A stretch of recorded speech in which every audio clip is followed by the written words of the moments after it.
Immediately I was in the cell and shouted my name that I should be brought out.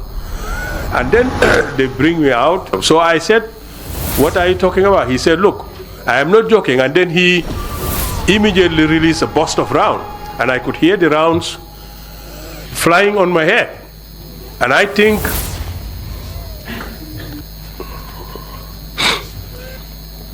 when he did that, he said, I'm not going to miss it again.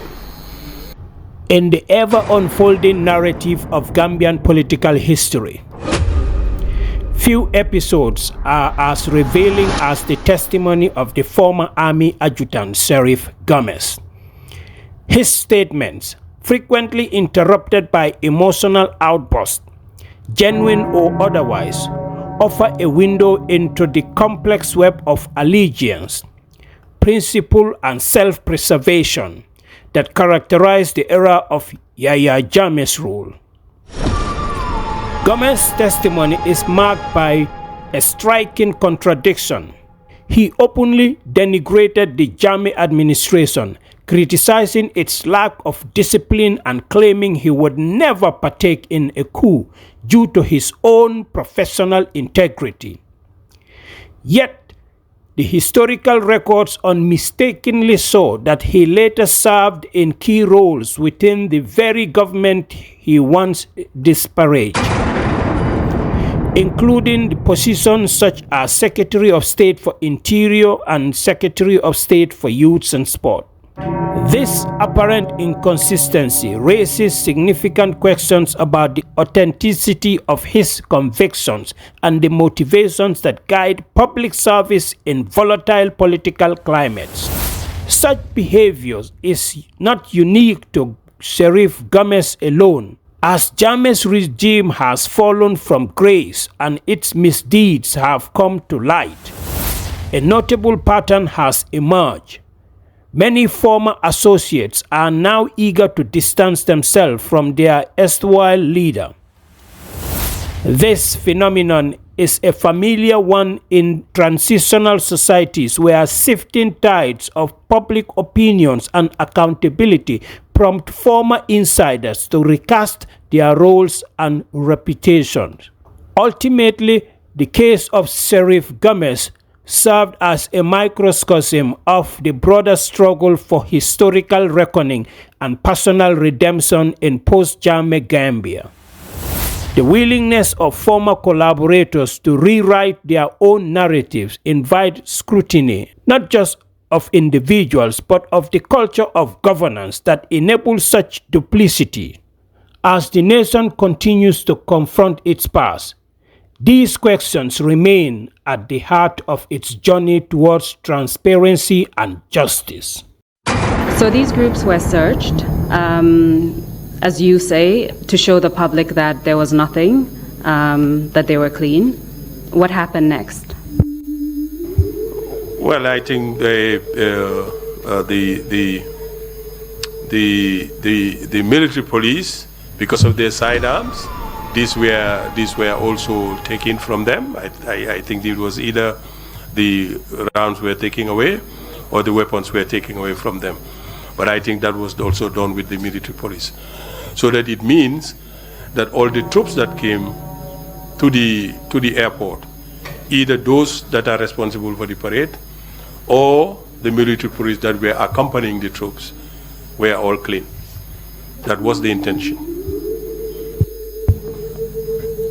So the troops were clean and the military police were disarmed, is that correct? I'm not sure whether we can, because disarmament is, okay, that's what you could say, yeah. And do you know how the public reacted to this? How was this perceived? No, I don't know. So after all of that, did the president in fact arrive? Yes, the usual ceremony was conducted and he left.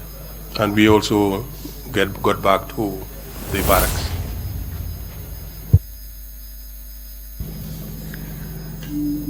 So do you believe, at the time you said that you dismissed the coup rumors, did you believe that a coup was possible at that time? No, I didn't believe it. I didn't believe it was possible at all. Why?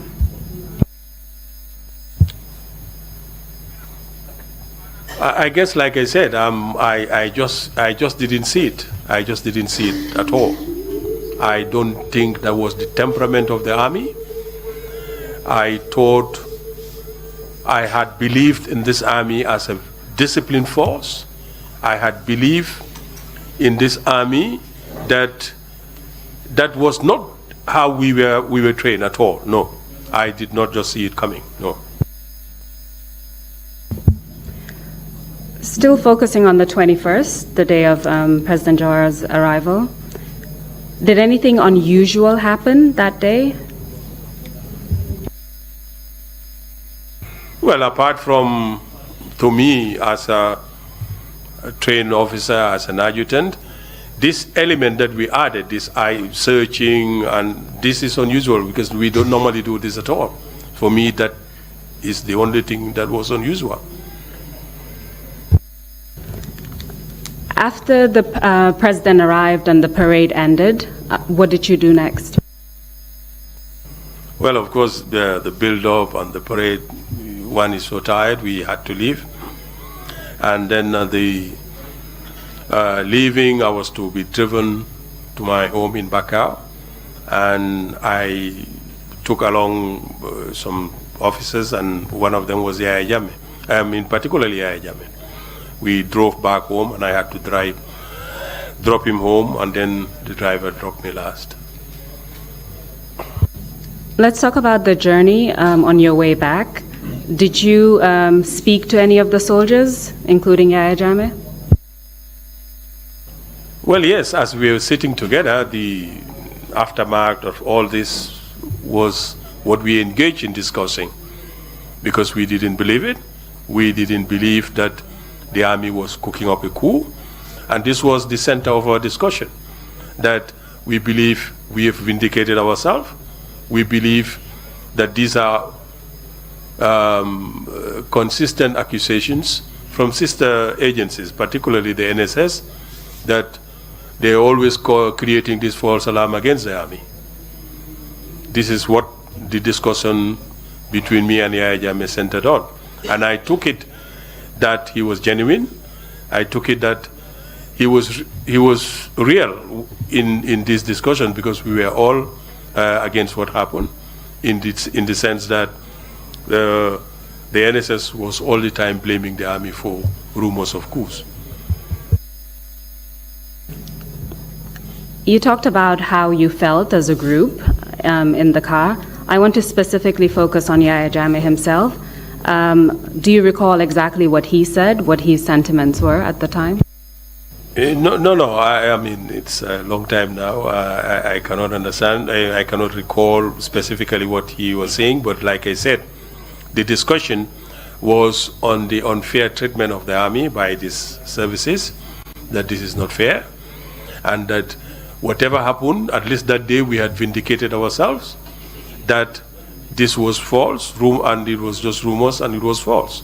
And I thought, having done that, we have demonstrated again that that was not the case. And of course, it meant bad reputation again for the NSS. You told us earlier about your previous interactions with Yaya Jammeh prior to that day in relation to disciplinary matters. Is that correct? Yes. I mean, this was the case, and not just him, but all of them. I mean, almost Yaya Jammeh, Edward Singhaeh, Sana Sabally. As an adjutant, this is your job, and you will have to have this encounter. It was my job to understand who misbehaved, and to take you to task for that.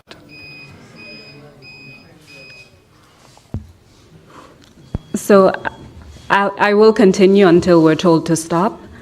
You told us a bit about your interaction with Yaya Jammeh himself prior to that. Can we take each person you've mentioned? What about Edward Singhaeh? What was your interaction with him? Edward, our first indiscipline encounter was when I think it was at the mess. He started, I don't know what started it, but he got into this argument of talking about that he is the most qualified army officer because he's gone to sixth form and, something like that. And to me, I mean, this was just rubbish because I know he had gone to sixth form, but that's beside the point. I had my BA in humanities from a military academy. I know I am better trained than him, and I don't see the point. And this became personal, and I had to match him to the CEO, to the CO, the commanding officer, and then he got the reprimand for talking that indiscipline towards a superior officer. What about Sana? You mentioned Sana. Who are you referring to? Sana Sabally. I was referring to Sana Sabally. There was an issue that happened, and I took him to task for that. And I think he was assigned to do something, and he refused it. And I logged. I remembered noting that after these issues, I will have to issue a charge sheet on him.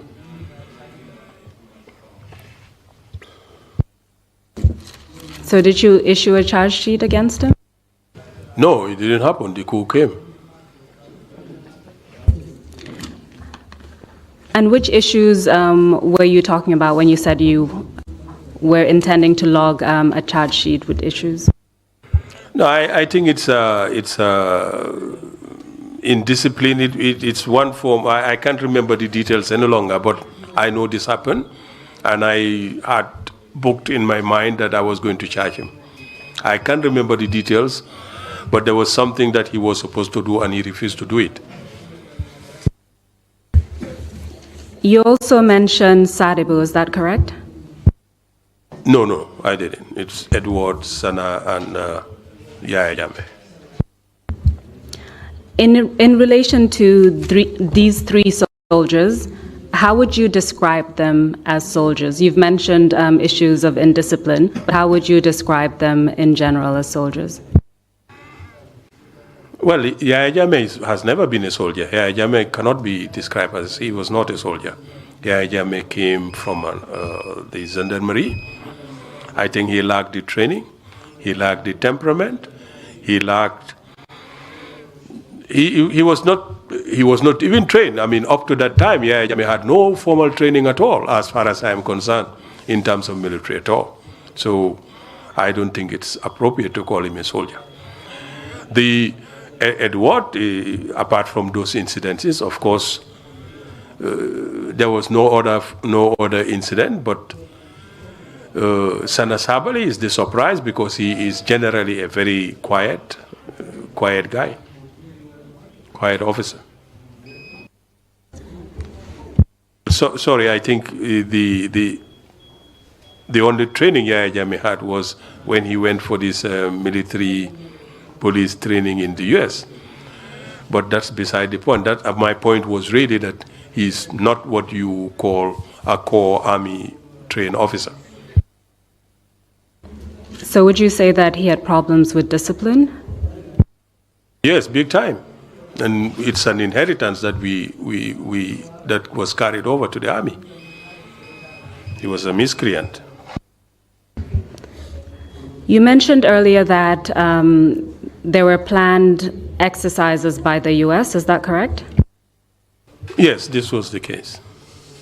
Because when, after 21st, when we returned home, now I was trying to switch off from the parades and the ceremonies, that when I get the following day to the barracks, the first thing I'll do is to get my first briefing from the RSM, because he's the first person I'll meet. So I'll get my first briefing before the other field officers, the commanders who were really in charge of the training. Were such exercises by the U.S. Normal? Had you had them before? Yes, my understanding, that would have been the second time. The first time, I don't think I was in the country, probably at training or at ECOWAS. But this would have been the second time that they are coming. You drove home with soldiers, including Yaya Jammeh, and you went home. Did anything happen that night? Referring to the night of the 21st? Indeed, that is correct. No, not to my knowledge. Not to my knowledge. When I went home, that was it. So we'll move to the next day, the 22nd. Can you tell us what happened that day? Yes, on the 22nd, as usual, I left home, bid my family goodbye. As usual, I am always at Yundum by 7:30. Or 7 is 7:30. And I think this is one trait that I developed all throughout my career now. And when I reach the barracks, Yundum barracks, I passed the sentry and I saw some hesitancy. Of course, I didn't need to stand to be complimented. I mean, I was passing the sentry at the gate was to compliment, as usual, any officer coming in, including myself. Sorry, just to interrupt you, what is a sentry, just for the purposes of everyone here? Is the person on duty. Every day in a barracks, there is a 24-hour security, and the sentry is the person who is standing at the point he is posted to take guard. That is the sentry. Thank you for that clarification. You may proceed. So I just noted in my mind that the way he complimented was hesitant and a bit sloppy. And to me, that is a problem. But I was passing, and I recorded in my mind that the moment I reach my office, I will call the RSM. RSM is Regimental Sergeant Major.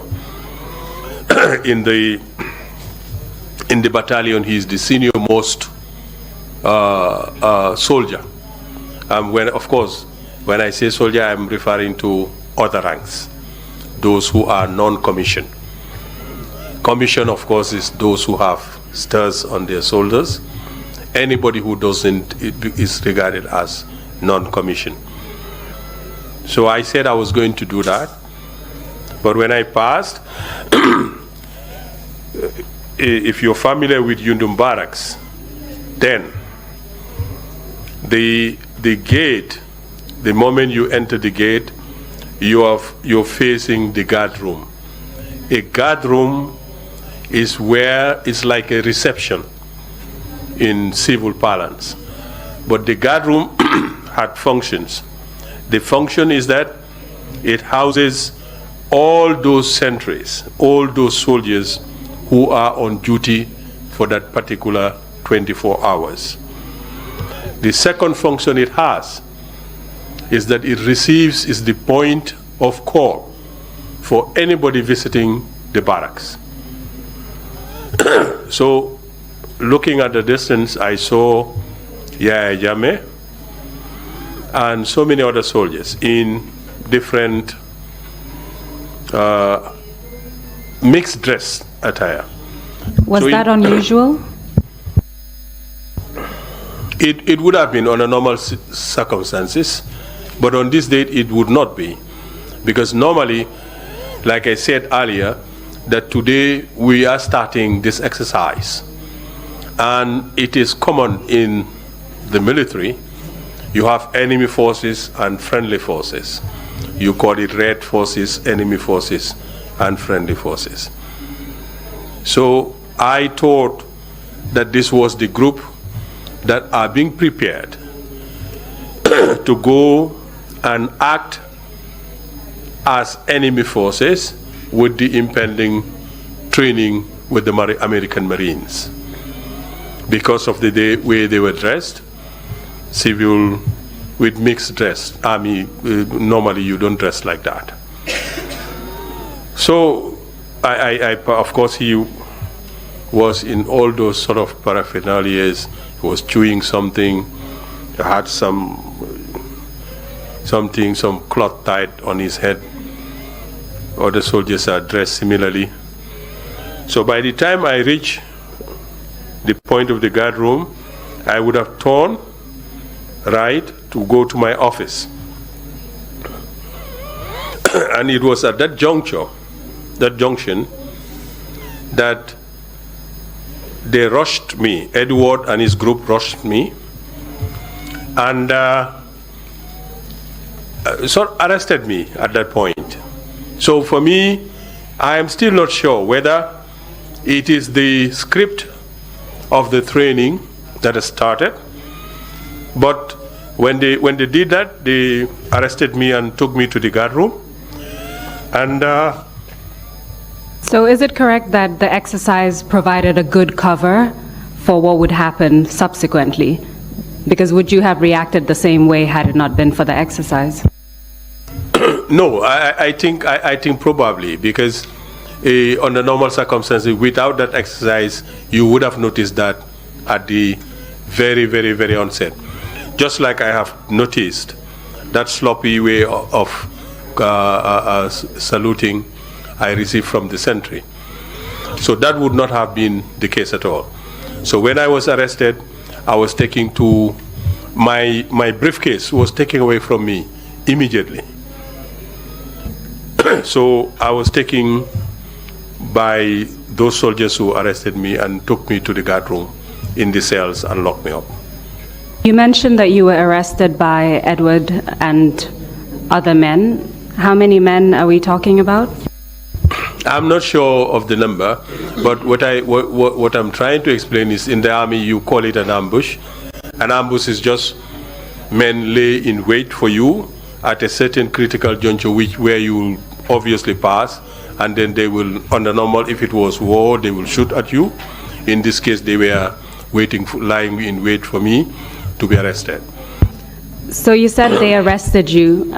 Can you explain to us who did what? No, I think it was, well, they were briefed what to do, the men. These are soldiers. They were briefed what to do, and when I reached that point, I was rushed, and then they grabbed me. Who grabbed you? The men with Edward Singhaeh. He is an officer, he will not do that. That's reserved for soldiers to do something like that. But they were under his command. So how did they grab you, and where did they take you next? No, what happened was, it's not even physical grab, but they are with weapons. And when they come with their weapons, they will point their weapons to you and hold you up at that point. So with that, I stopped, and then they took my bag, and then, escort me, if I should call it that way, escort me to the guard room and lock me up in the cells. Can you describe to us where the guard room is located within the barracks itself? Yes, that was what I was trying to describe at the beginning, and that's why I said then, because it's changed. The gate was about 50 plus meters to the guard room.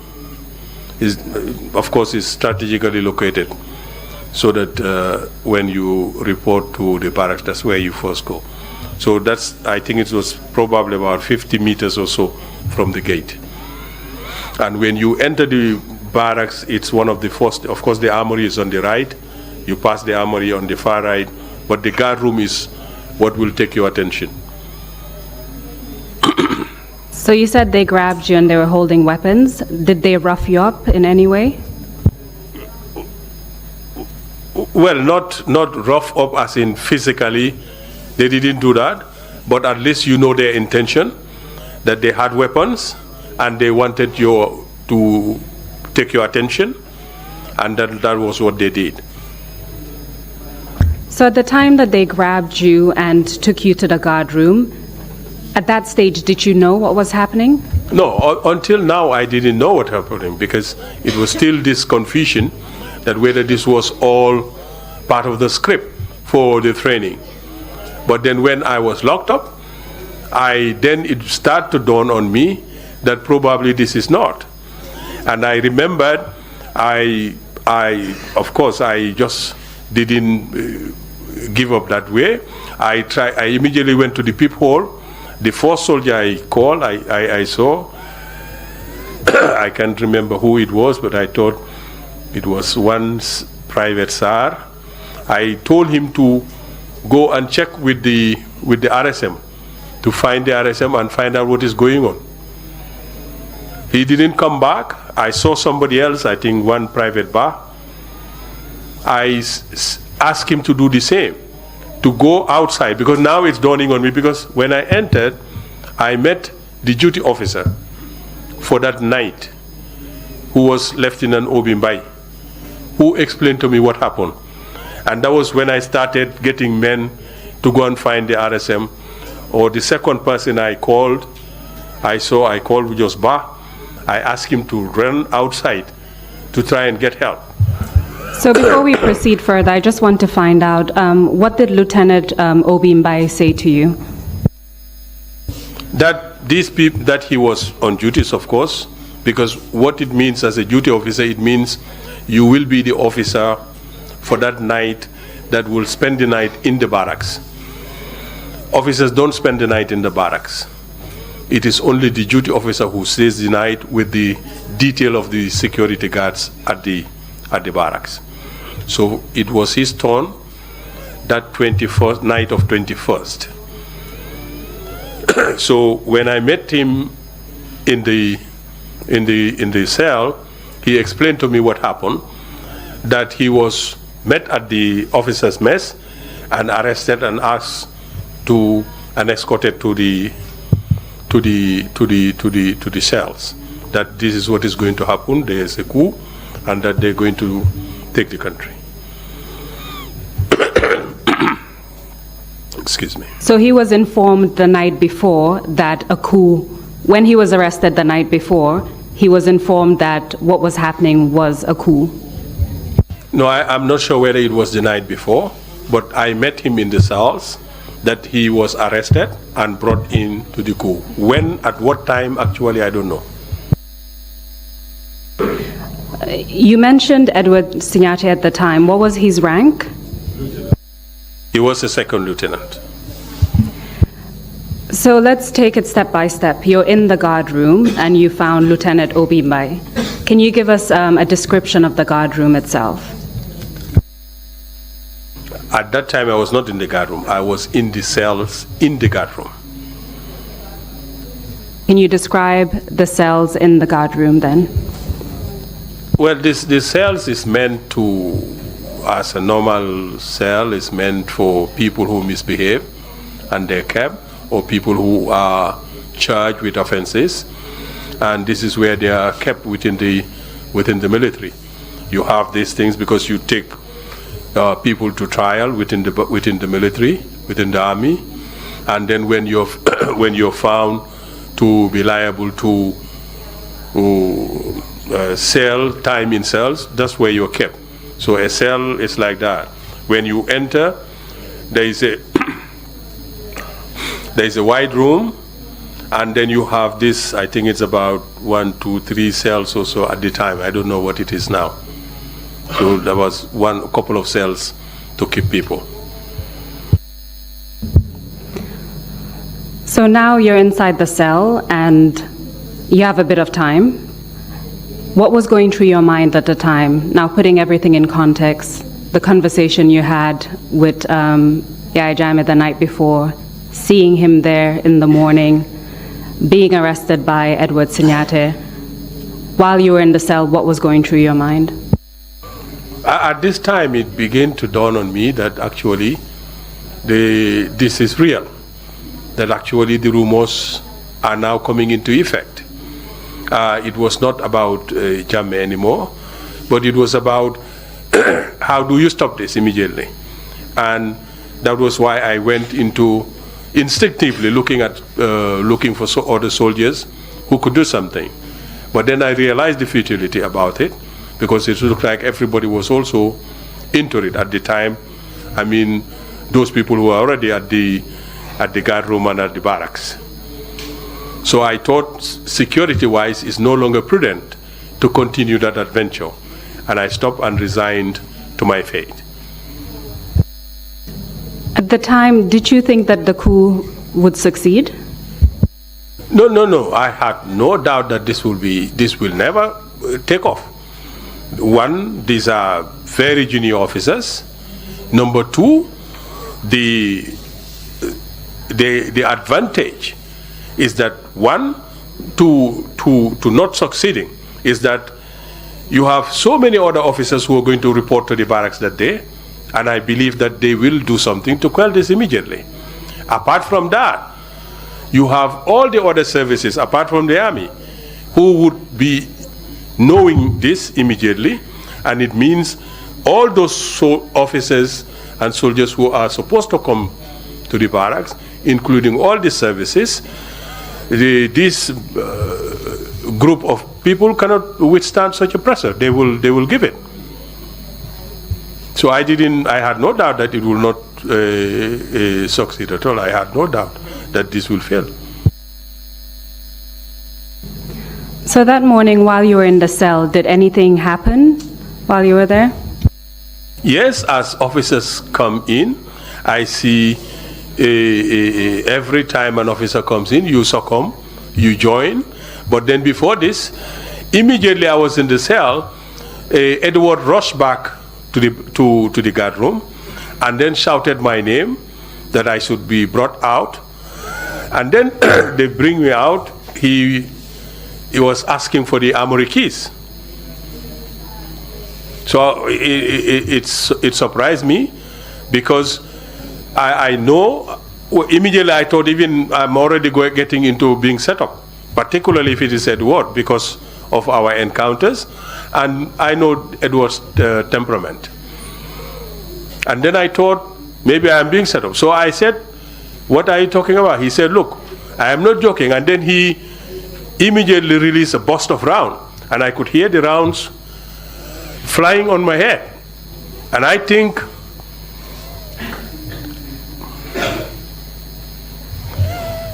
this is the first shot of the coup d'etat. And to me, it was, I was a bit confused. So I asked for my bag. I said, well, you arrested me, you had my briefcase, and the keys are kept in the briefcase. So they brought my bag. It was already torn into shreds. And so I checked, because there is a secret compartment, a secret zip, which in my briefcase where I normally keep the keys safe. So I opened it. Luckily, these keys were there. Immediately, I took the keys out. They grabbed it away from me. I was returned to the cells, and then they ran with the keys. Of course, it's obvious. At the time, what they had were only the weapons of the guards. Now, they have the keys to the armory, so that's what they did. So you said that Edward shot a few rounds, and it was past your head. And you said you knew his temperament. What do you mean by that? What was his temperament?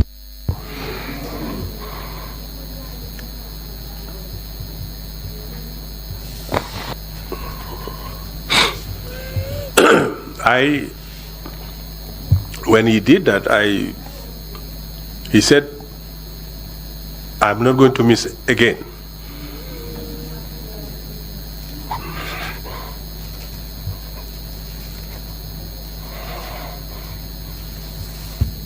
I can understand that this is a very difficult experience.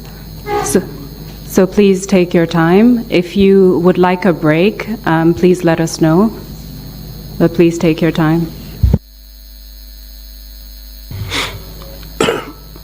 So when he did that, I thought his intention was going to be obvious, because I know Edward has always been very bitter. For what? I don't know.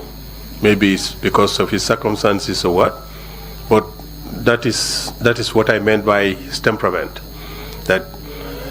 And you could see he was hungry and rushed to do something. And when, of course, he got the keys, he went and opened the armory, and that was history. They took the arms that they needed to do what they wanted to do. And what again disappointed me was that every officer that came just gave in, just like that. Officers who came, you were either asked, either you join or you will be locked up, and everybody was just joining like that. All the ones that I recollect, one like Momodu Sonko, that's where he joined. And I think if looking at Suarez's testimony yesterday, I think he was trying to describe that he was in a different uniform. Of course, he was an officer coming from home to work. It will be different from those people who were ready in fighting order. So I think that was the difference that he was trying to explain. Apart from Sanko, do you recall any other persons you saw being, should I say, co-opted or convinced to join the coup? Do you recall any other names? No, he's stuck in my mind, and because there was a bit of exchange, they either trusted him, don't trust him, and that was why this stick in my mind for this long. But I think so many others did. I don't know who else, but some were also locked up with us because they wouldn't trust them at all. And I think at some point, Jammeh made an attempt to come and open me up. Most of them will not agree. Some of them I think he made that attempt once or twice, but not everybody will agree to him taking me out of the cells. And I guess because they don't trust that I will be with them, because I think I know also that they know I will not be with them, because that's not my training. So before I ask you more questions in relation to that, when you described Edward Singhaeh and the way he was acting, was he acting in a sober manner at that point in time? How would you describe his disposition? Yes, he was sober. He was sober at that point in time, yes. And you said that Jammeh wanted to open the cells in order for you to come out, is that correct? Yes. Do you recall the conversation at the time? Did he say anything to you at all? No, he didn't say. Of course, we were all certain that why are we being locked up? What have we done? And I think for him, the way I looked at it now, is that having me on their side is better. But then every other person believe that that is not what the risk, and that's why whenever he comes in to open the door, everybody else will disagree, and then he will go back. That's what I was trying to explain.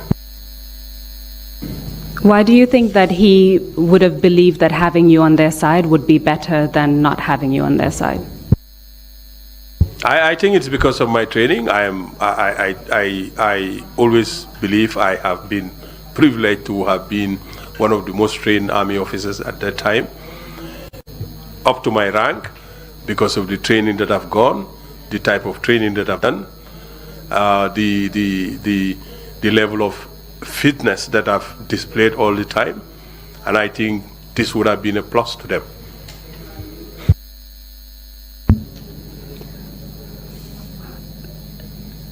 So you were in the detention cell on the 22nd. Did anything else happen that day? No, apart from that, I think they left to go out of the barracks. It's just the occasional news that came, and every time you want to believe at some point they will get stiff resistance or being stopped, you hear the country. For instance, at Fajara Barracks, you would have thought there would be stiff resistance. When you hear Fajara Barracks, they will tell you they've taken Fajara Barracks, they have gone here, they've done this. And to your utter surprise that this was just like that. And I'm not surprised when I saw Amadou Suarez's testimony. I was not surprised at all. How were you able to receive news of what was happening while you're in the cell? Well, remember, up till that time, we were army officers. I mean, there are soldiers who will trickle in information. You are in a cell, but you're also in a guard room. You'll hear people discussing. This is what I mean, tidbits of information coming in. So how much time did you spend in the cell? We were in this particular cell in Yundum for 2 nights, Friday night, Saturday night, until Sunday night for Monday morning. Somewhere at wee hours of the morning, around 2, 3, that was when we were driven. We were not told where we were going again. We were just told, escorted with armed soldiers, and a bus was brought in. We were put in this bus and then been driven away. Where we were going, we didn't know. And so many things, of course, run in our minds because this is a coup d'etat. Examples of Ghana, Jerry Lawrence coup was already everywhere. And then, you were being taken at the middle of the night at that time. So many things went in our heads. And then we found ourselves in Mile 2. That's when we were transferred to Mile 2. Even here, of course, being at the middle of the night, you don't know where you are. Of course, you've never been into Mile 2. It was only in the morning that it became clear that you were in Mile 2 prisons. So I want to focus on the period that you were in detention in the cell at Yundum Barracks. Can you tell us a bit about what was happening there? Who was in charge at the time? Were you aware of that? At this time, I mean, it's just the flow of the coup. I can't remember who was particularly in charge, but I know at this time too, most of the junior officers who were part of the coup started to take field ranks. Field ranks are ranks that you take when you are in war or fighting situation, and then there are ranks that are needed in the field to continue the command structure. And I've seen a lot of soldiers, NCOs taking up field ranks to occupy this officers' cadre. But particularly who it was, specifically who was, I can't remember now. While you were there during the essentially 3 days, Friday, Saturday, Sunday, how were basic necessities provided to you? Were you given food to eat? Were you given water? How did that function? Yeah, it became the normal routine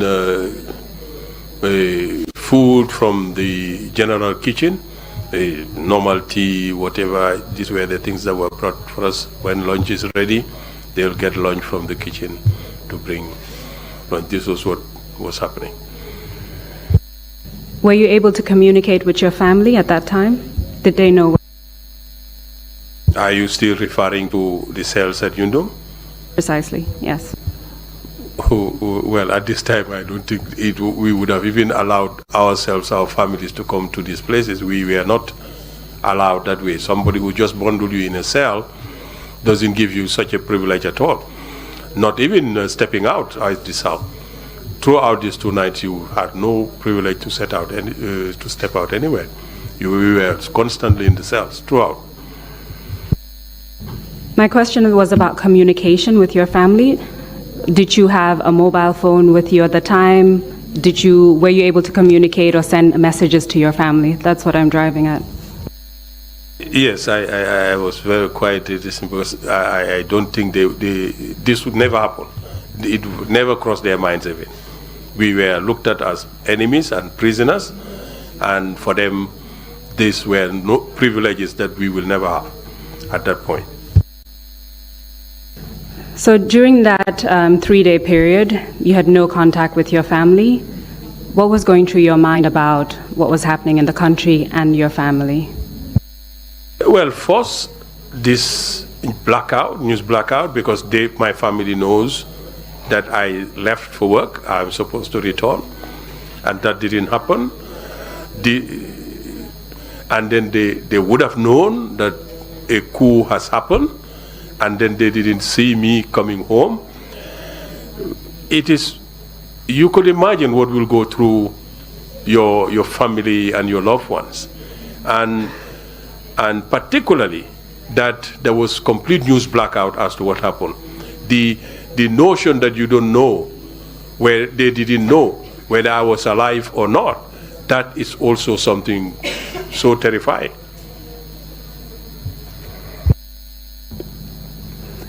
You told us that you were confined to that space for the entire period.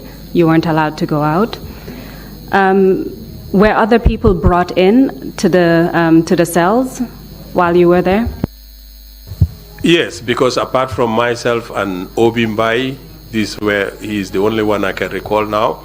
But I know it was when we were leaving, we were being escorted out at that night.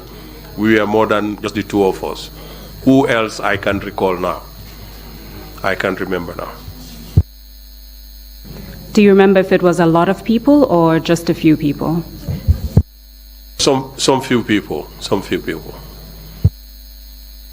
So you told us that you were taken very early, wee hours of the morning on Monday, and you were taken to Mile 2. Did you observe anything along the way? I'm sure it was dark, but did anything happen along the way? No, nothing happened. We were not even allowed that luxury of looking at anywhere. I remember that we were just asked to stay focused on the floor of the bus, not to look at anywhere. And it was, of course, dark. You will hardly see anything that was happening. And you said at the time the uncertainty of where you were going or what was happening to you weighed on your mind. How did you feel at that time?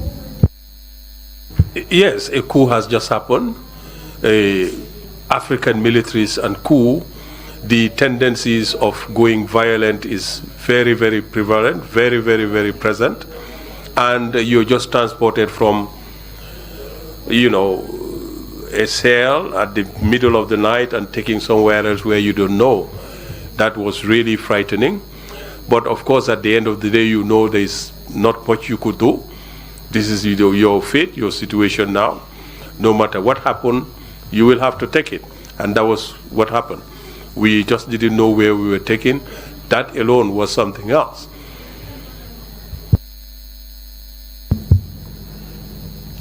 When you arrived at Mile 2, what happened next? Well, it seems that they were already briefed, because there was a receiving party from the prisons. Prison wardens were waiting for us, and we were escorted to the cells that we were prepared for, and that is this cell number security wing number 4. These are death row prisons cells. When you arrived at Mile 2, were you processed?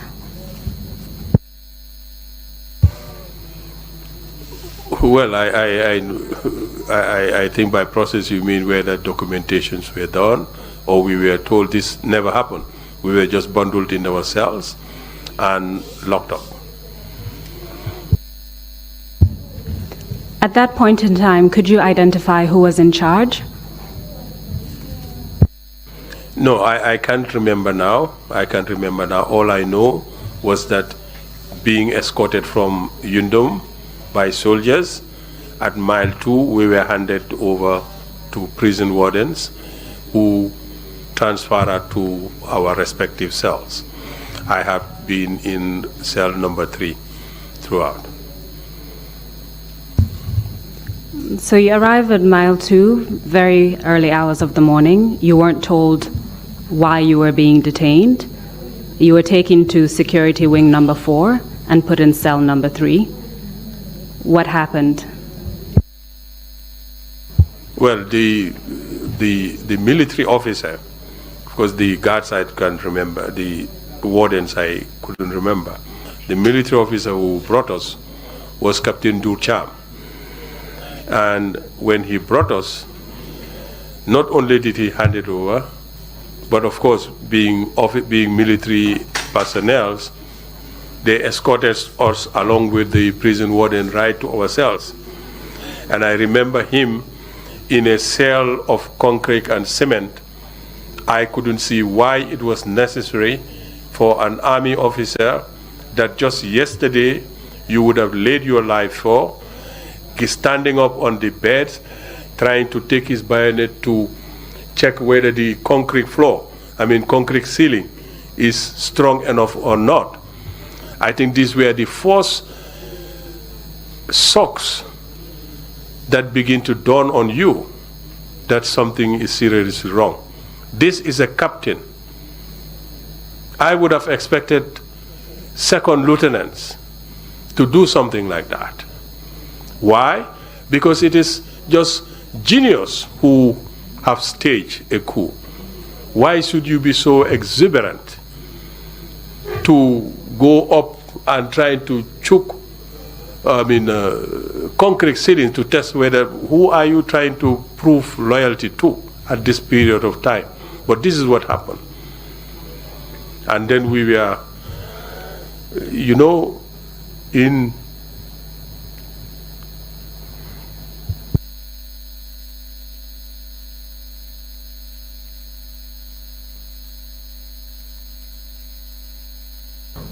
Please take your time, Mr. Gomez. This is a very difficult experience. If you need a few moments, we can wait. The betrayal you feel from officers.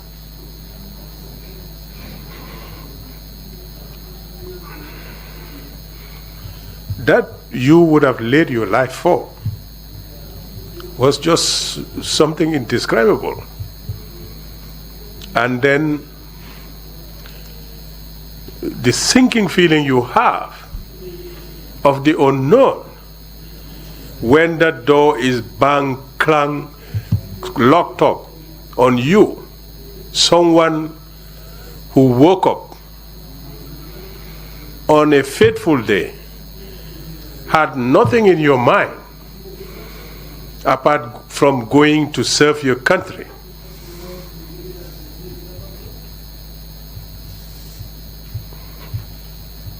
That was total.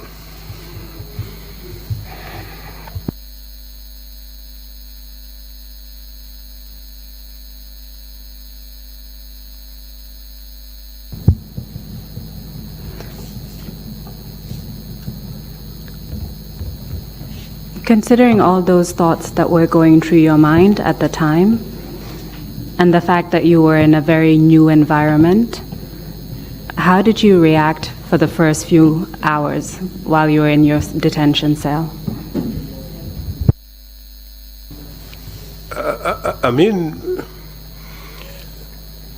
To contextualize it is that you begin to wonder that all your intention had been, because that was the conscious decision I took as an army officer that day when I stood at the control tower and thought probably this is time to serve my country in this way. That I will be ready I'll make myself ready and leave everything personal about me and consign myself to service. I work hard.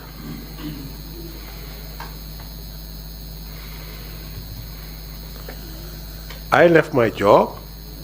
I went to the army from zero. And I deliberately did that to go through the ranks. And I reached that pinnacle where I was. Just like that. Of course, when I took that conscious decision, I knew it will call for my blood, for my sweat, and for my life when it was required. But such a betrayal from people you call your colleagues, people that you thought if it warranted you will take that bullet for them to behave in this manner. And that was why you will see, even at the beginning when we started this discussion, I was trying to shift this discussion away from the idea that this is because some Nigerians were here. I don't think this is. This is just some miscreant, some people who thought it is in their way to take shortcut in life and betray the trust this country had in them. That is what I thought. And I think anything else will dilute it. Anything else will dilute it.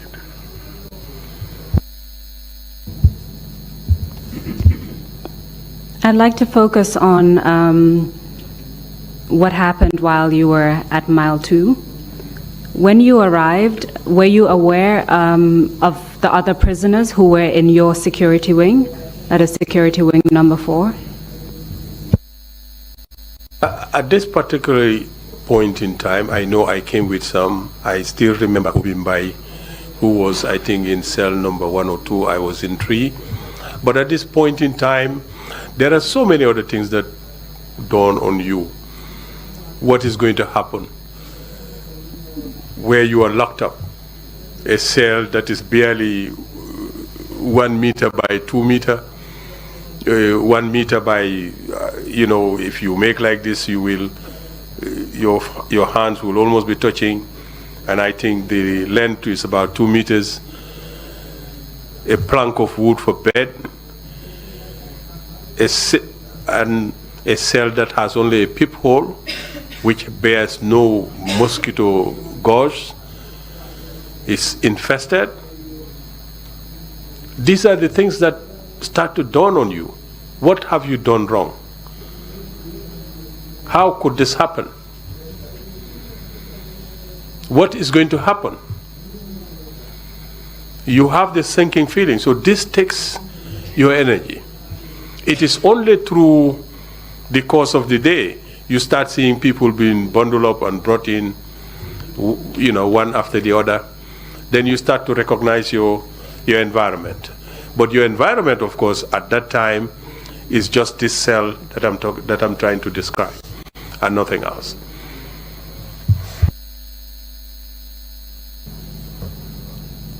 You've described the cell that you were in and the fact that you saw people being bundled up and coming in as time went by. Do you recall some of the people who were brought in to Mile 2 prison? Yes, I know at some point it ended up being, I know Chongan, I know Sam Sarr, because those were the Sam Sarr and Mamat Cham came, because at some point I think they said they were ministers. But I think just the following day they were arrested and brought in. Chongan, Pres Jan were there, RSM5 was there, and Diba, NSS DG was there too. I think some couple of civilians were also put in. But in my mind, these are the people that I could recollect. You've mentioned quite a number of people, and I just wanted to make sure that we have all their full names to the extent that you remember, as well as their rank, if you could. Obimbai was the second lieutenant. Fai is the RSM. Do you recall Fai's name, first name? Who? Fai, the first name? Fai. RSM Fai, no. You know, the problem with the military is you're more familiar with second names and ranks all the time. But it's not Babakar, no. I can't remember. Maybe in the course of this thing it will come.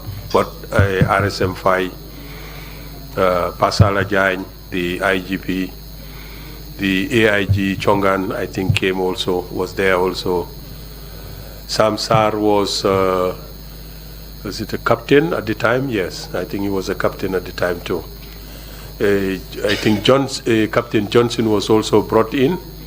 You remember Johnson I referred to at Farafenye when he had that accident. Even when he was there, he had this, collar with him. These people, I think, at that material time, they were already in the cell. They were in the cells with us. While you were inside the cell, you mentioned that you didn't go out. How long were you kept in the cell before the first time that you went out of your cell? Well, I think for us, the situation got dire every time. We dread nights because the experience you have, because of the exposure to the elements, the exposure to mosquitoes and infestations. We were there for 7 days when the Red Cross, that was the only time we had relief. The Red Cross, of course, our thanks to Alassane.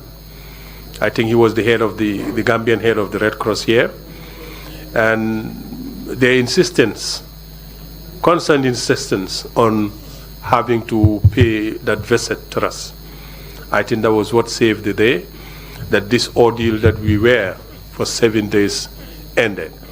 When they visited us, that was the first time too, there was some form of documentation by the Red Cross. So I'll come back to what happened after the Red Cross came to see you. But for those 7 days that you were in the cell, I'll ask, were you allowed to take a shower?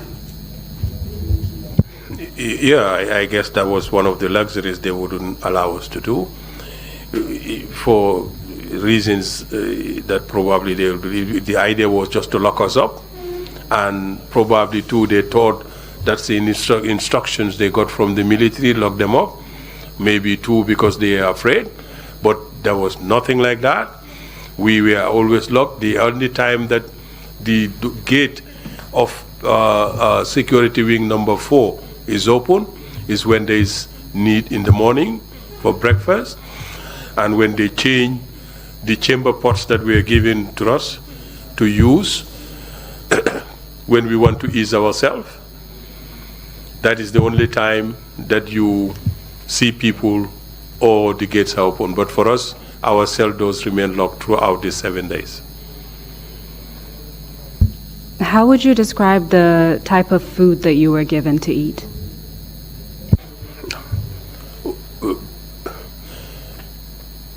Prison food, I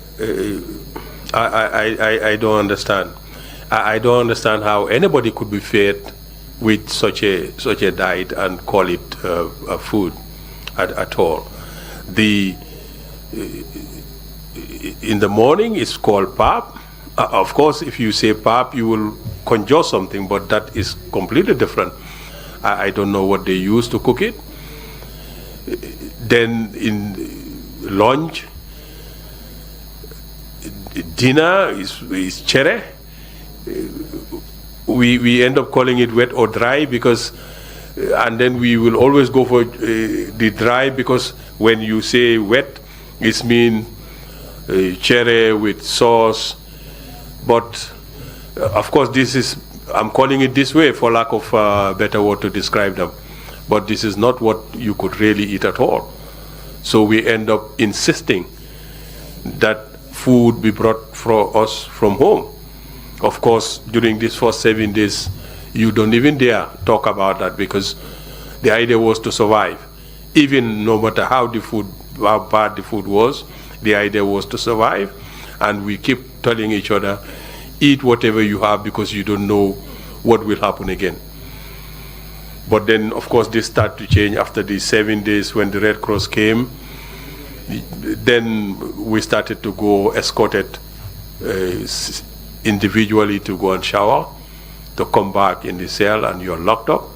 Then the next person is escorted out, and that was how things started to change.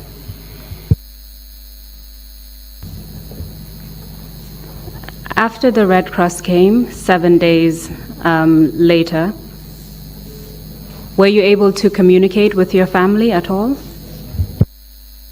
No, up to this point, we had no communication at all with our families. They don't know, I'm not sure whether they know where we were at all at this point. We had no communications with our family at this point.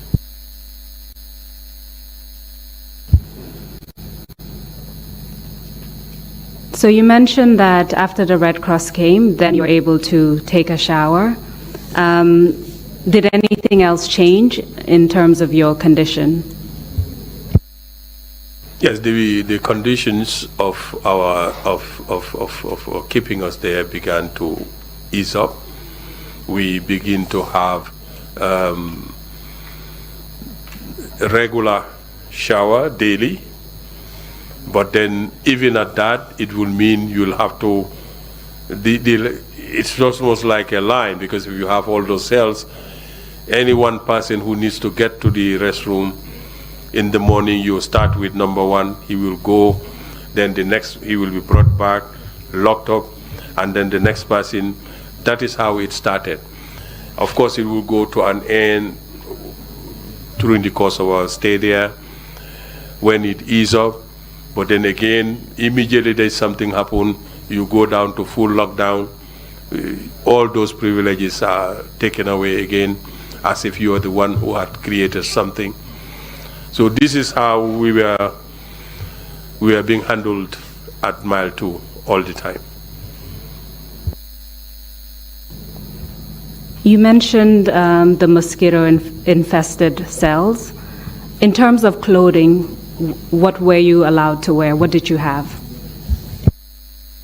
At this point, I had only the uniform that I came with, and well, thank God you had the uniform, because at night it becomes the only defense you have. And throughout this is what we were using.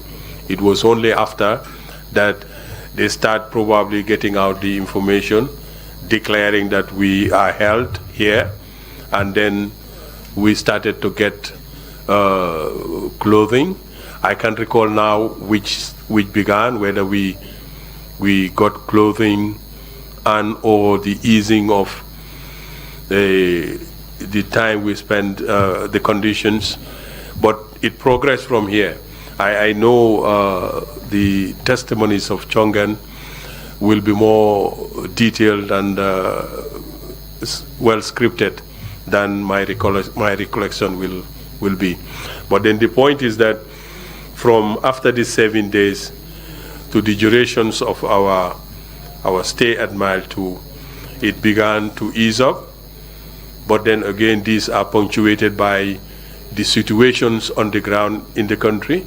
Wherever you have a situation, then we go down, all those privileges are removed, and then you get back to being locked up. Of course, there were periods too when we were even allowed exercises. There were periods too when we even had the privilege of playing games, because I remember there was a table tennis table that was brought in. In those first 7 days, were you able to pray, for instance? Well, I had this question of prayer, I think, with one other witness. But prayer, nobody could take away from you. simply because you were locked up in your cell and praying becomes the only recourse that you had. The other goodie that you had after the 7 days was the Quran. And like I think in Chongan's testimony, it's one of the things that you recourse to immediately. And again, this is where we try to rediscover our faith and get close to our God. Apart from prayer, was there anything else that you relied upon to cope with your situation? Yes, like I said, it began to ease, and I think even at some point we got mats, I think Quran, prayer beads, brought in that it is coming from the junta, things, supplies like that. I think there was a time that this happened. And then occasionally you start to get army officers coming in to check, to visit, and things like that. You mentioned on the first day seeing Captain Ndure Cham. Did you see him again after that first day? Oh yes, I mean, I think just the following day or just a couple of days after, he was also brought in and to join us. And for us, I think not justice or so, you can say that, but I think it dawned on him that this was useless exercise that he was joining in. So he was brought in also to Mile 2, arrested and detained with us.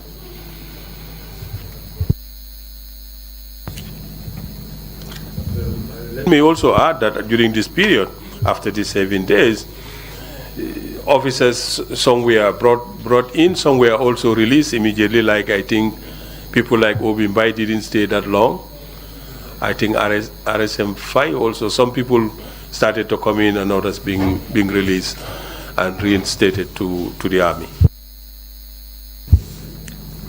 Can we do a similar thing with some of the people who were brought in? Do you remember the names of some of the people who were brought in, or their rank, or who they were? At this point, I'm not sure whether I can remember those details. I can't remember those details anymore now.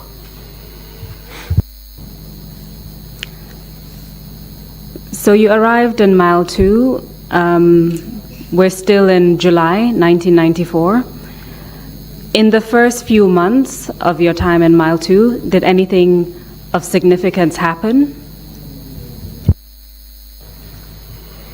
I think some of those will be the incidences of September 6th, when we were visited at night, and the entire junta was there, apart from Yaya Jammeh. Can you please name them? Sana Sabally, Edward Singhaeh, Peter Singhaeh, of course he was not part of the junta, but he was there. Kanteh, I can't remember his name again, Yankuba Toure, Sadibu Hydara, at night.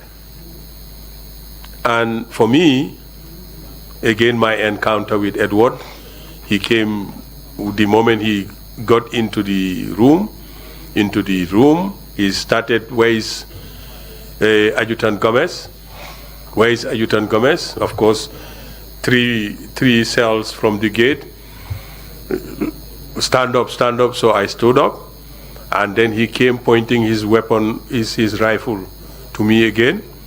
And this time I accosted him that, look, this is the second time you're pointing your weapon at chest to me, and I think you should stop.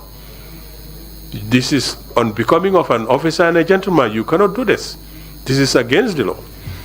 So, of course, he was drunk to his head. And for me, of course, I'm locked up in a cell. Where will I go? What should I do? And I accosted him that way.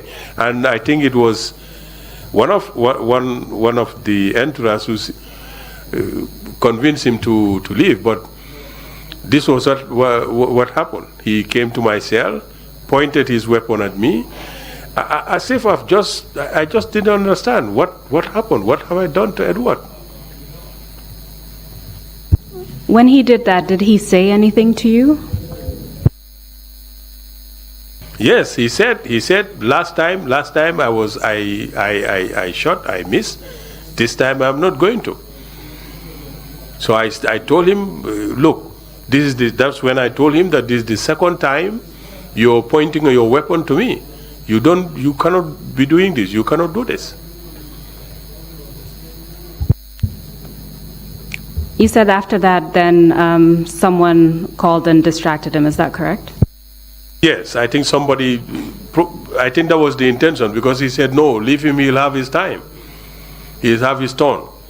And I think immediately after that, I saw they start taking out opening cells. I think it was even the Commissioner of Prisons or the deputy who was with them opening this cell, and I think that's where Mamat Cham, Chongan, and RSM 5 were dragged out of their cells, beaten mercilessly. It was just so horrible, so horrendous, that officers of this rank, of this caliber, would be meted out that bestial torture. I mean, by fellow officers is just something else. They were dragged outside, and each time they drag one, and then they execute you. Of course, at hindsight now we knew, but at that material time, that point in time, this was our feeling, that they have started executions. They drag one after the other and did these executions. Unbeknown to us, of course, they were mock executions, which we knew well later, 45 days later. But this was what happened. And this night, I don't think anybody in Mile 2, I mean, as a detainee at that time, will ever forget this night in your life. Visited that you are in a prison, all those rules of prisons were violated, that access were being done against you, that the prison is facilitating such an access at this time, and that people are being dragged out, tortured, beaten, and then executed. It was just something else. It was just something else. And to add to that, when they were leaving after these three, Edward shouted again, Adjutant Gomez, we are coming for you next. Well, I know I cannot bust the ceiling, I cannot bust the prisons and go out. So I just said, well, of course I just lie down there. But what goes through you, having witnessed execution like that, I think that's the climax of torture. I think I'm not going to compare this to what I've seen my fellow officers being dragged out and beaten in terms of torture, but the equivalence of psychological torture, that is the climax. That was extreme.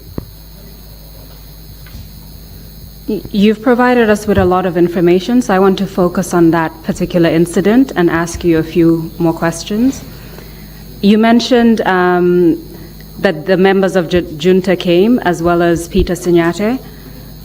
Were there with any other individuals? You mentioned the commissioner of prisons. What was his name?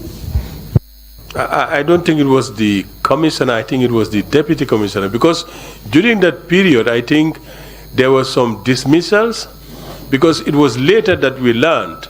It was actually the previous night that they have visited. I think the night of the 5th, they visited. But I think the person who was responsible for the keys left. So I think there was some either dismissals or so. But when that night of the 6th, I think it was Antu Seidi. I think he was the person who came with them and opening the cells for them. They handcuff each person, drag you out, and beat you mercilessly. So apart from the people we've mentioned, the members of the junta, Peter Singhaeh, Anton Sedi. Was there any other individual with the group where? Yes, I mentioned Lieutenant Kanteh. I can't remember the first name now. And then you will remember that these are already the junta. It means they will come with an entourage of their own bodyguards, each one of them. So you can imagine the amount of soldiers that were there. So there were lots of soldiers. Each member, Edward, Hydara,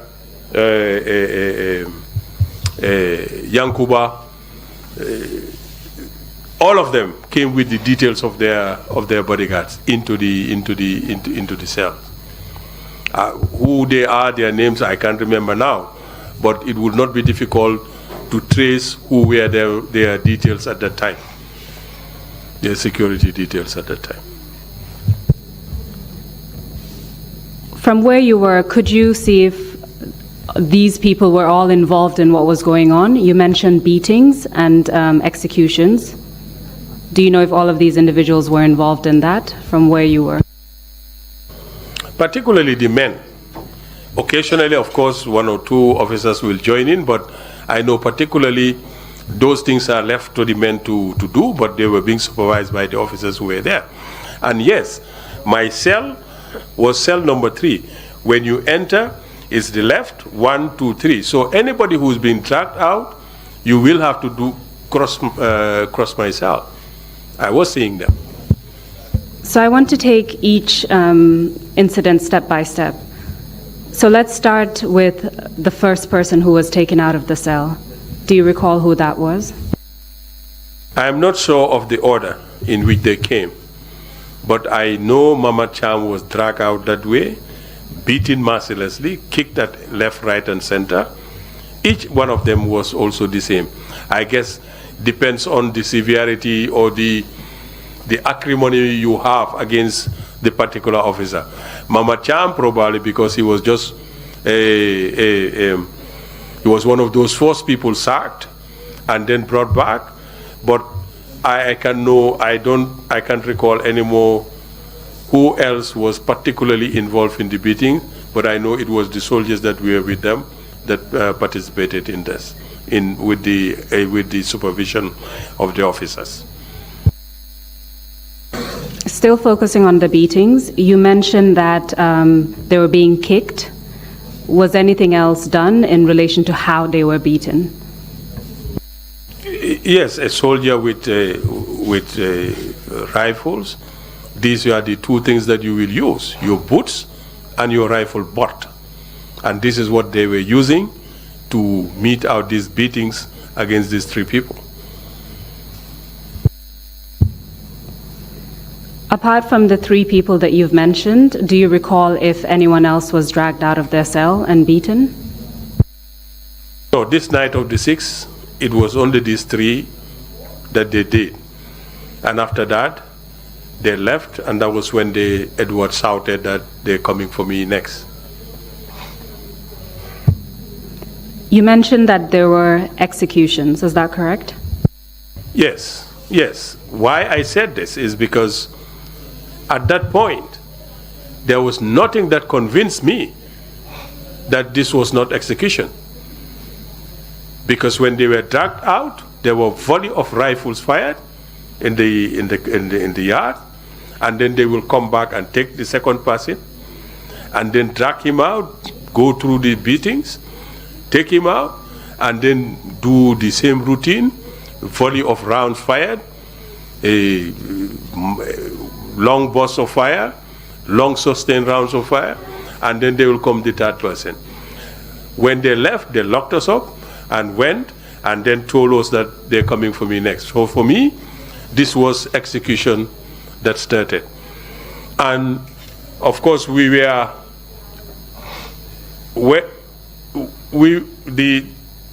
never allowed again all those privileges of moving out everywhere. So we didn't know until 45 days later that these people were never executed. They were just transferred to security wing number 1. This happened because at this point in time, it was the time when they brought in Sana Sabally and Sadibu Hydara arrested. So just to make sure it's clear, you mentioned the beatings and then you mentioned the executions. In relation to the executions, are we talking about the same individuals who were beaten, or we're talking about different individuals? No, I'm referring to Mamat Cham, Chongan, and RSM Jeng.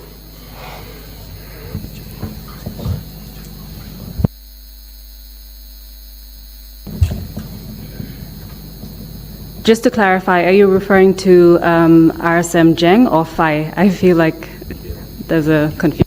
I understand. I know that RSM Jeng was brought in later. I was just about to interject and say this because RSM Jeng, but because I think by this time RSM 5 was already released.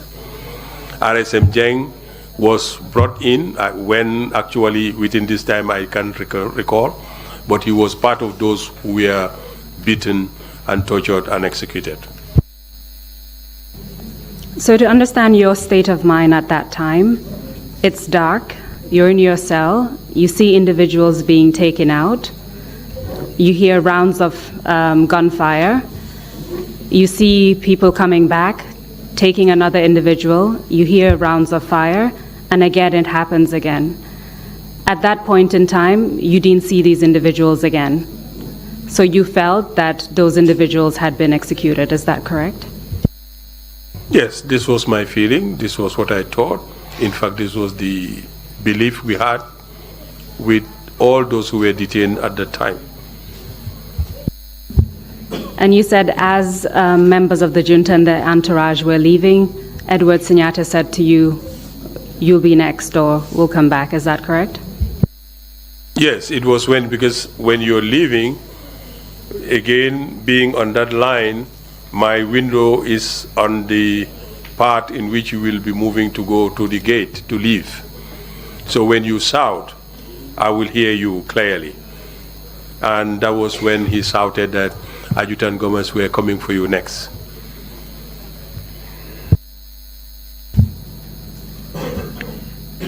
So still focusing on your state of mind at the time, that happened in the very early hours of the morning, and you never saw any of those individuals again for a period of 45 days. So what was going through your mind during that period? Well, first, that I was singled out, that they were coming for me. Of course, they never came back. But this harrowing feeling that any time, particularly that 24 hours that they were coming back, when it didn't happen, you believe any time from now they will come back. The other part is that you've just seen the horrendous torture your colleagues has gone through, resulting in their execution. You are not yourself any longer, because nights become a dreaded period, because your safety is always in the morning, because at least when people are coming, you will see them. At nights, you don't sleep at all, because you know somebody is coming to wake you up, drag you, and execute you. This was how we lived throughout this period, particularly these 45 days. And of course, the respite came when they brought in Sana Sabally and Hydara. That was the only time now they had the recourse to go and open security wing number 1, where they've secluded these people, to bring them back into security wing number 4 and reserve that security number 1 for Sadibu Hydara and Sana Sabally. And we'll come back to when they brought in Sadibu Hydara and Sana Sabally. During that period of 45 days, who else was left in that security wing, number 4? Well, within this period, there are these goings and comings. I can't recall the details. Some officers were released, I guess, until that 45 days. So I can't recall the details again. But we went back to this, if you could call, normal routine, where morning they will come in to bring breakfast and then get you to go and empty your chamber pot and then get back into your cells. This was the routine that we were living with. So let's talk about when Sadibu Hydara and Sana Sabally were brought in. Can you tell us who brought them in or what happened on that day? If I recall, again, I think it was Edward who escorted them or thereabout. I can't remember now, but I know they were brought in these days.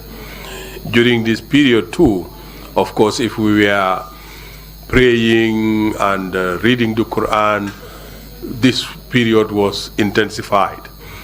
And I remember Turo Jaune, so which means Turo Jaune was also there. Turo Jaune jokingly saying that, well, this is Allah Akbar Mimbika Bang.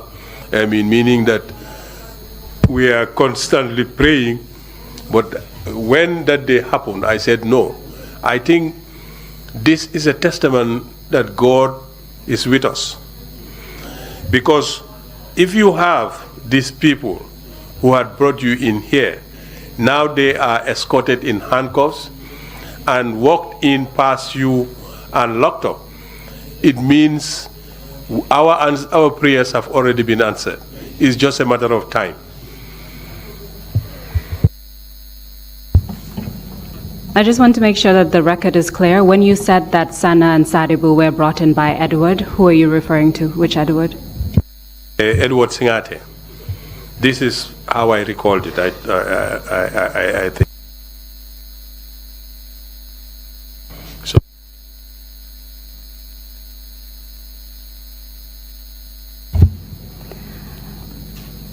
So after they were brought in, did you have any interactions with them? No, at that time I would not wish to have an interaction with them in the first place, but we did not, because they were also secluded at security wing number 1. So at that time, roughly how long had you been in prison at Mile 2? I think this time we were talking about September 6th, 45 days after these people were brought in. That makes it September, October, around November, around that period, I guess. And then, so it will be about that. It was September 6th, 45 days later these people were brought back to security wing number 4. Sana Sabally and Sadibu Hydara were brought in. So by that time you had spent considerable amount of time in prison. Is there anything you would describe as routine in terms of prison life? Is there anything that stands out to you during that period? Well, apart from prayers became very routine, that we all do, but on the prison side, visitations starts. Visitations, I mean, the authorities coming in once a while, and then of course the other routines, bringing in food, allowing you some time to rest outside. These things began to happen in one form or the at one point in time or not. And like I said, it led to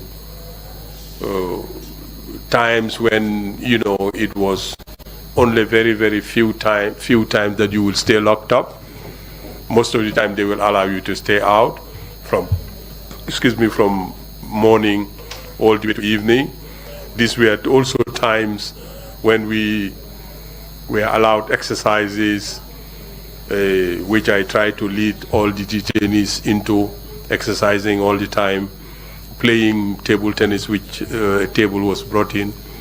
And then even some relaxation started to happen after 2, when there was even some point when you could really get the guards, the wardens, to lock 2 detainees in one cell. I know I have done that a lot with Chongan when we used to play chess and Scrabble together. What about in terms of sounds? Were there any noises that became routine to you while you were in prison during that time? Yes, the only noise, and to our believing that God was on our side, was that immediately after Sana Sabally and Sadibu Hydara were brought in, some moments later, you have entourage coming in to conduct torture on them. I know Martin was part of the details. The prisons also will be... Which Martin? Sorry to interrupt you. I think he's now General Martin of the Gambia National Army. He was always coming.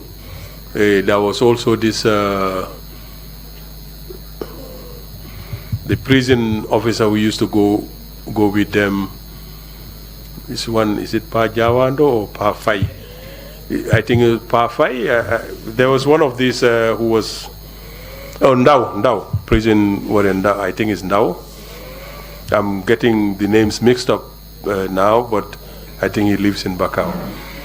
So they used to escort them, take them, I think, away from prison security wing number 1 to the other security wing. I think is the adjacent security wing, whether it's 5 or not, I don't know. And this is the first time for me. Of course, when you stand on your bed and look at the window, you will see them passing. And for me, I think this is the first time I see what I believe is an electric shock machine that was used, being carried along with them. And then you will hear all the shouting, all the cries of these people. And for me, like I refer to my exchange with Turo Jaune, that these are signs that God is on our side. Probably God has a bigger mission for us, the detainees. Because we have been here, apart from this incident of night of the 6th, nobody has come in to mete out such a torture to us, that you will hear us shouting and wheeling all throughout the prison yard. So maybe too, there is some divine message to us that we should be patient more. I'm mindful of the time, so I will just ask one quick question and then cede the floor to the commissioners. You mentioned Martin, and you don't recall his name. Do you recall what his rank or role was at the time? At the time, I wouldn't recall, but Alagie Martin is now, I think, a general in the army. He was from the Gendarmerie. I think that's why I can't recall the rank clearly, but he was at the Gendarmerie at the time, or the Gendarmerie at the time. Thank you very much for that. Mr. Chairman, I cede the floor to the commissioners for questions. Thank you very much, Council. The legal team is always conscious of the time, and mindful of that. I thank you for that. Before we take our break in 5 minutes, maybe the commissioners have some questions to put. Brief questions. Bishop, please go ahead. Thank you, Chairman. I am Commissioner James Allen Yawodiko. Now, on the 22nd, you mentioned that there were groups of junior officers who participated in that exercise. And you also mentioned, I think it's Lieutenant Obi Biden, if I'm right, that was placed in the same cell as yourself. Now, could you kindly tell me what happened to all the other senior officers and the Nigerian, Nigerian training group the senior officers of the Nigerian training group? What happened to them? First, I guess by exercise you're referring to this coup. All the other officers, like I said, to my disappointment, almost all of them who came at that day, most of them didn't come because probably they had the news. Most of them who came, of course, either joined or had to be locked up. And I cited the case of Modu Sonko, who joined them and worked with them to Banjul.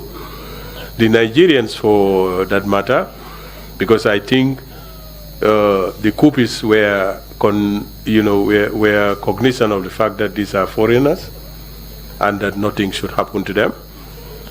At that, I don't think they came to the barracks at that time at all, because there was no incident that affected them in any way or form.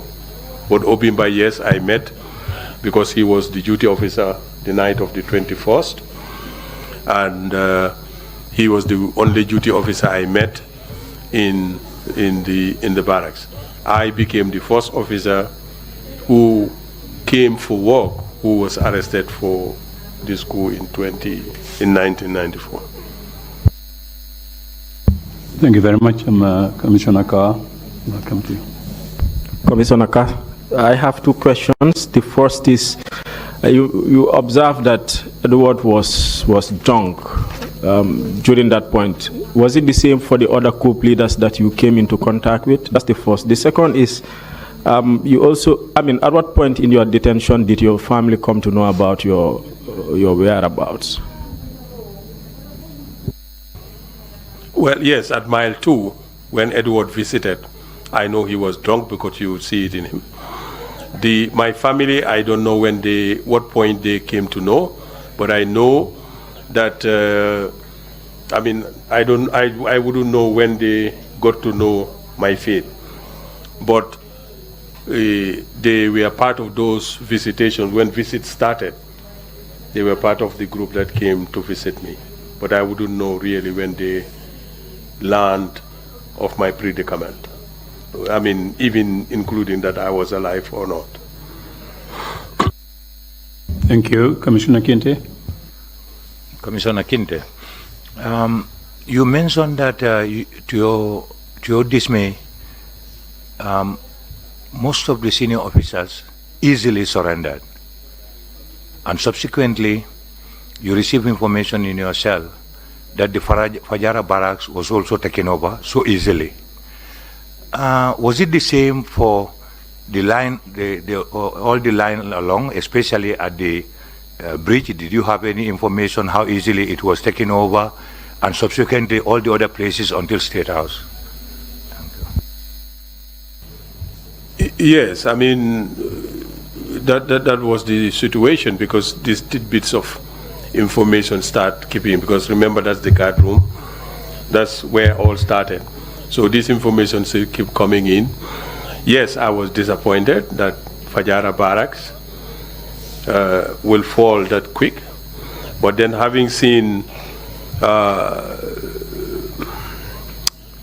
Amadou Suarez's testimony yesterday, I can see why. Because if you could conduct yourself like this, I really didn't get it. Really didn't get it. Because, but again, probably it's again the training. Because look, if you are a Gendarmerie officer, it is not equivalent to an army officer or army trained. These are two different separate branches, arms of security service. And I think one of the problems, this is where we all got it wrong. Because at some point, we were trying to equate each other, trying to even believe, like he was trying to testify, that what the army have, you should have. These are two different set of security services. Their TOE, their manning is completely different. Their mandates are completely different. So this is the situation. And again, seeing an army officer or an officer like that conduct yourself like that, I mean, I just don't know how to describe it. I just don't know how to describe it, because there was no point in doing what you did. No point at all. You were given instructions, you follow them. And the men you're talking about at the bridge, all the way to Banjul, these are uniformed men who were there. If you had, we have seen history is repeat, with instances where small group of men committed and determined could stop a huge force to do anything. That was utter betrayal of any oath that you took to serve your country. You came to the conclusion that the presence of the Nigerian officers here didn't have anything to do with the coup, if I understood you correctly. Can you expound a little bit more on that? You have second lieutenants or platoon commanders commanding their platoons. You have captains commanding these second lieutenants. If men were disgruntled, it was their job to relay this upwards so that these were redressed and then actions were taken. So this is the exception I have, that we want to single out the Nigerians as the cause to the coup d'etat. That is not the case. I don't think so.